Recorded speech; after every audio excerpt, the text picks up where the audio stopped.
Shalom Indonesia dan shalom saudara semua yang diberkati oleh Tuhan. Salam sehat, kuat, dan sejahtera. Dan maju bersama dengan Tuhan bagi Indonesia yang hebat. Kita akan sambung redefinisi ibadah kita dan penyembahan kita kepada Tuhan. Apa itu ibadah? Apa itu penyembahan yang benar? Bukan menurut kata pendeta, kata kiai, atau kata pemimpin sinode, atau kata pemerintah. Tapi apa itu ibadah penyembahan yang benar? Menurut apa kata Tuhan. Karena itu kita harus kembali kepada kebenaran. Kita sudah bahas dalam 2 seri sebelumnya tentang bukan apakah manusia itu menyembah, tetapi lebih kepada siapa yang kamu sembah. Atau apa yang kamu sembah dalam hidup ini. Karena setiap manusia menyembah sesuatu. Karena pengertian menyembah tentunya artinya adalah untuk sujud, kagum, menghormati, memuja, memuji, meninggikan, mengagungkan, apapun dan siapapun itu. Kita sudah bahas dalam sesi sebelumnya. Dan kali ini kita akan bahas, saudara, dalam Matius pasalnya yang ke-15, ayatnya yang ke-1.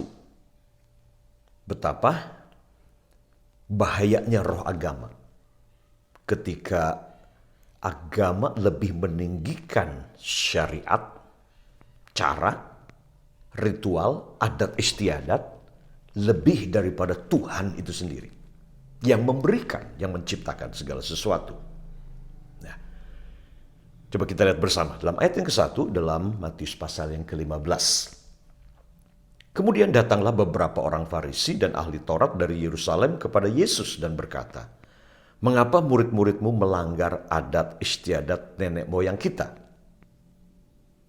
Apa adat istiadat itu? Nenek moyang? Mereka tidak membasuh tangan sebelum makan. Nah, tentunya ini sebuah adat istiadat yang baik. Apalagi hari ini di tengah-tengah COVID.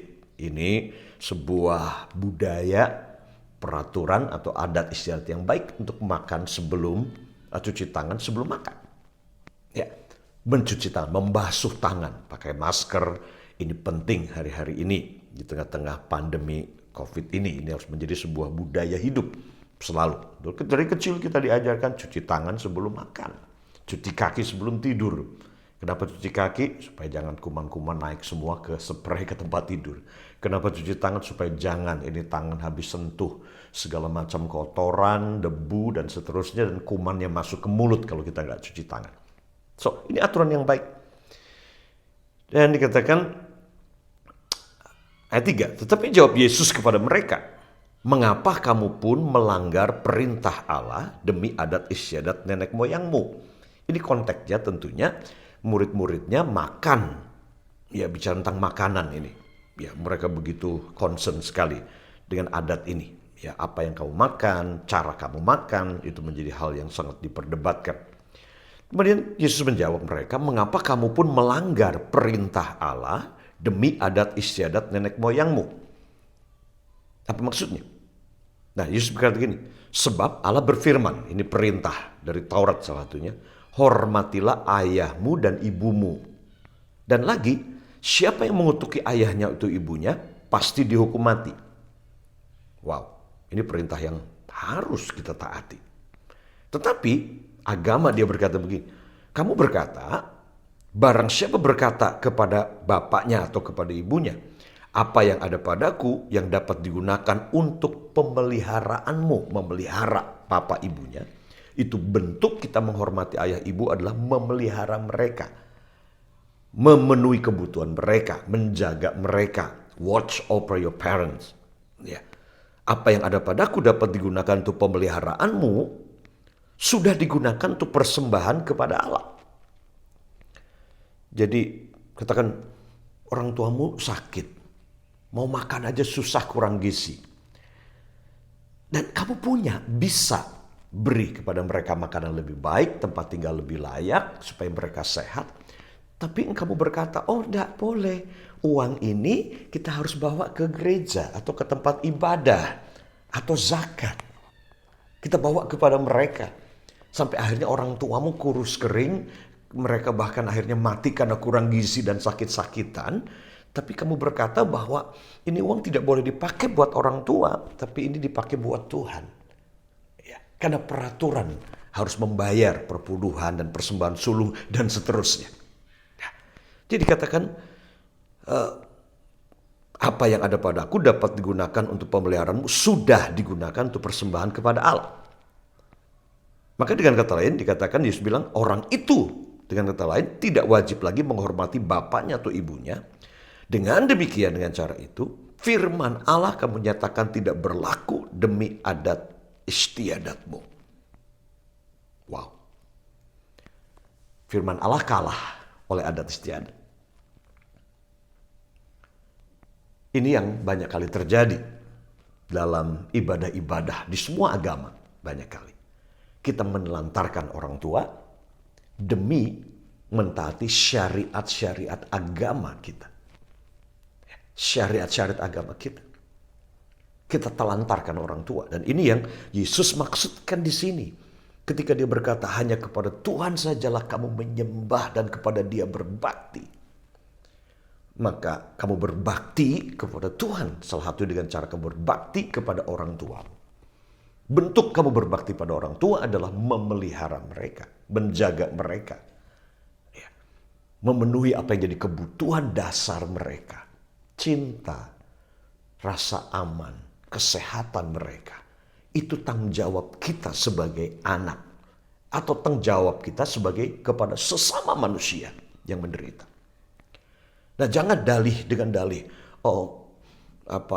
Lebih penting kita beribadah kepada Allah. Lebih penting kita bawa uang ini dibawa ke bait suci untuk pembangunan gereja atau untuk persembahan ini persembahan itu karena pendeta bilang atau pemimpin agama bilang demikian, maka upahmu pahalamu besar di surga kalau kamu bawa perpuluhanmu, buah sulungmu, persembahanmu, sementara kamu menelantarkan orang tuamu.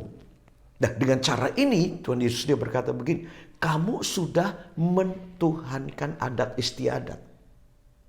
Firman Tuhan sudah tidak berlaku lagi. Kalah oleh adat istiadat. Nah berapa banyak di Indonesia ini paling banyak karena kita punya banyak suku. Karena setiap suku punya adat istiadat sendiri-sendiri. Ada orang yang gak bisa menikah. Kenapa? Karena ada banyak adat istiadat dalam suku-suku ini terkoneksi dengan roh-roh nenek moyang. Sihir, pedukunan, penyembahan berhala, sinkretisme, musyrik, syirik, ajaran-ajaran nenek moyang roh-roh yang tidak sesuai dengan firman. Akhirnya gak berani menikah, gak bisa menikah gara-gara harus menikah dengan cara adat yang harus manggil dukun, manggil orang pinter untuk meresmikan pernikahan itu. Yang melanggar firman. Ada begitu banyak sekali firman yang dilanggar demi adat istiadat. Dengan cara ini, maka banyak orang sebenarnya telah menyembah adat istiadat, telah menyembah ritual, menyembah aturan lebih daripada Tuhan sendiri yang memberikan aturan, yang menciptakan segala sesuatu.